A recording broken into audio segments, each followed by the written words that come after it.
On a été coupé, hein, docteur Zobo, mais vous avez dit quelque chose de très intéressant. Donc là, j'aimerais qu'on revienne dessus. Le sel raffiné. C'est quoi l'arnaque du sel raffiné? Il faut bien savoir que le sel raffiné dans nos sociétés actuelles coûte 3 000 francs le sac. Oui. Et il y a même 2 ans à peu près, il coûtait 1 000 francs ou 1 500 le sac. Oui. Alors que le sel complet non raffiné coûte 3 500 à 4 000 francs des 200 grammes. Pourquoi on vend 15 kilos à 3 000 pour un sel et l'autre, on vend juste 200 grammes à 4 000 francs? Parce que le sel raffiné est un déchet de l'industrie du sel.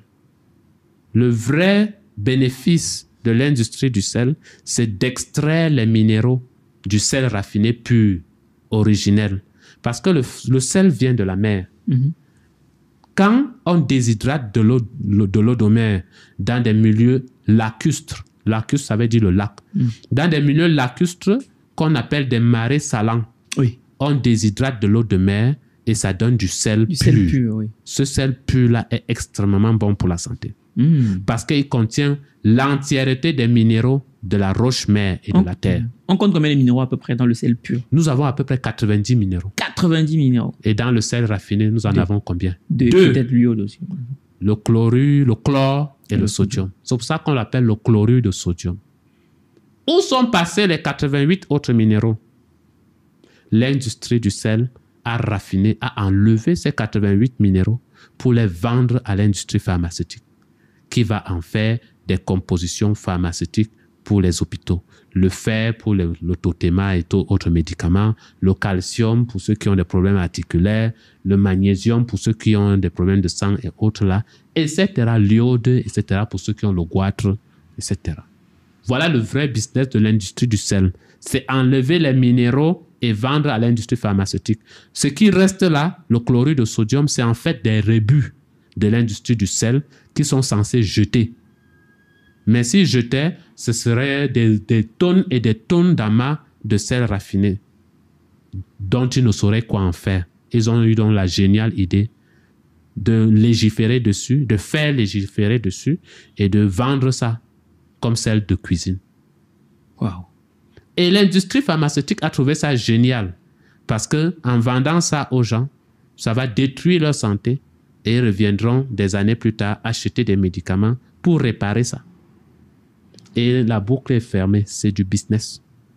Et voilà comment on fabrique des générations et des générations de personnes malades sur lesquelles le système va s'engraisser.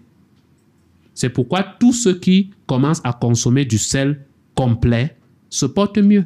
On interdit du sel aux personnes hypertendues, mais on ne leur précise pas le sel raffiné. Ah oui. On ne leur précise pas, je t'interdis le sel raffiné. On dit seulement, on t'interdit le sel. Pourtant, ces mêmes personnes continuent à consommer le céleri, le persil et autres qui contiennent tous des sels minéraux. Les plantes, à travers leurs racines, absorbent les sels minéraux pour les stocker dans leurs organes que nous consommons par la suite. Les mêmes sels qui sont contenus dans l'eau de mer sont contenus dans la terre. Parce que l'eau de mer et le sel contenu dans la mer provient du lessivage des terres. À travers les torrents, les affluents et les confluents qui convergent tous vers la mer, apportant cette boue-là, qui n'est pas que de la boue constituée de sable et autres, mais surtout constituée des minéraux. C'est pour ça que quand vous allez dans votre village prendre une terre pure et que vous la mangez, ça améliore votre santé. Parce que cette terre pure-là est riche non seulement en minéraux extrêmement complets, mais aussi en probiotiques, en bactéries, en virus et en champignons, très bons pour votre flore intestinale. Ça, peut-être on en parlera plus tard.